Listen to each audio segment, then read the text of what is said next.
So let's get into our listener letter. This is where you guys ask us questions and advice. You can send us an email at UHeardMeTheFirstTime. That's important. First time at gmail.com. Again, that's UHeardMeTheFirstTime at gmail.com. You can also slide in our DMs on Instagram, Facebook, and Twitter. And let's get into it. Right this time. Okay. Period. Add something. Okay. Ad-libs. Peanut gallery. All right. So here we go. This week's listener letter is from a guy. Shout out to you. Oh, finally. It's okay. I've been with my fiance for almost 5 years. Our wedding is coming up in 3 months, but I don't believe we are ready. We argue every day about nonsense, but it all comes down to her being insecure. No matter what I do or say, she don't believe me, and it is kind of my fault because I cheated on her our second year of being together. But she told me she forgave me and wants to work on us. I feel like I have been patient enough for her to heal, and I don't want to get into this marriage when she still doesn't trust me. What should I do? You should definitely not enter a marriage if... That's a mouthful. You should definitely not enter a marriage if you guys have trust issues. And because you played a part in her trust issue, you got to allow her to heal. And whatever that may take. And yeah. No, I completely agree with you. You can't, she just needs more time to heal. At the end of the day, he was the one that opened up those insecurities. So you can't tell somebody when to turn that off or whatnot. So I think they don't need to get married right now. They probably should postpone it. But he needs to also do the work to see what could he do to make her feel more comfortable. And whether that's counseling, maybe, whether that's at the church. I don't know if you guys have a everybody should get like marriage counseling before you get like married. I think you should definitely go through counseling because help you guys better. Yeah, come together. Yeah, you real quiet.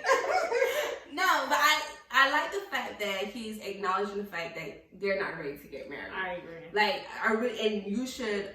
A lot of times we have that feeling and we ignore it. Ooh. And we get into the marriage and then the divorce happens. Why are you preaching today? Because it's Sunday? There we go. Look to your neighbor and say, neighbor. If you ain't ready, don't do it. Don't do it. If he cheated on you, don't do it. Don't do it. Don't do it. But the fact that you acknowledge that you guys are not ready, you guys should not get married. You're absolutely right. You shouldn't get married. I don't know what you need to do to help her heal. I don't know what you're currently doing to help her heal. But if you want to be with her, if you want to continue this relationship, you have to make sure that she wants to be with you and she wants to continue this relationship.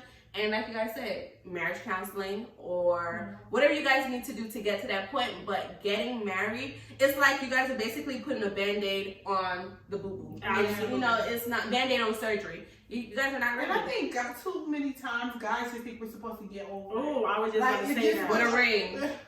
It's like, okay, it's been 2 years. You not over it yet? No, you don't know what that did to, you don't know what that did to me. That is true, but I do want to say something about that. Whenever, and this tends to happen, and I'm not the one to tell you when to heal, how to heal, but the moment you tell a person that I forgive you and I'm going to work on, you really have to do the work. You can't just say it and then every given moment you bring up the past or you really relive the past. Like you really have to do the work to heal. Whatever you need to do, even if you have to get counseling by yourself, it's still a work in progress for not only him but for you as well. I agree. You have to put that work in to make sure, especially if it's a relationship that you want to be in, because unfortunately, yes, he did mess up, but if you continue down this road, you can't drive him away. Yeah.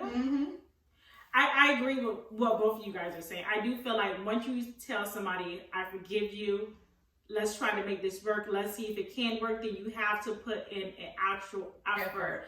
But I think when we do forgive someone, it's still, it still lingers in our head. So when you forgive someone, it's not like I forgive you and it's off. Right, exactly. I forgive you and we have to work towards it. And I feel like sometimes with men, like Elizabeth was saying, you just expect somebody to get over it. But if this is somebody I'm sleeping with, I have kids with, I call you my best friend, and you betray me by stepping out with someone else, that's a different type of hurt, and we don't know how long that may take. Every time you walk out that door, that woman has to wonder, who is he with? If you're playing you always have to have that damn what if in your head. So like Minnie said, whatever that takes, both of you guys have to do the work if it's worth it, to see if you guys are ready for marriage in the future. Yeah.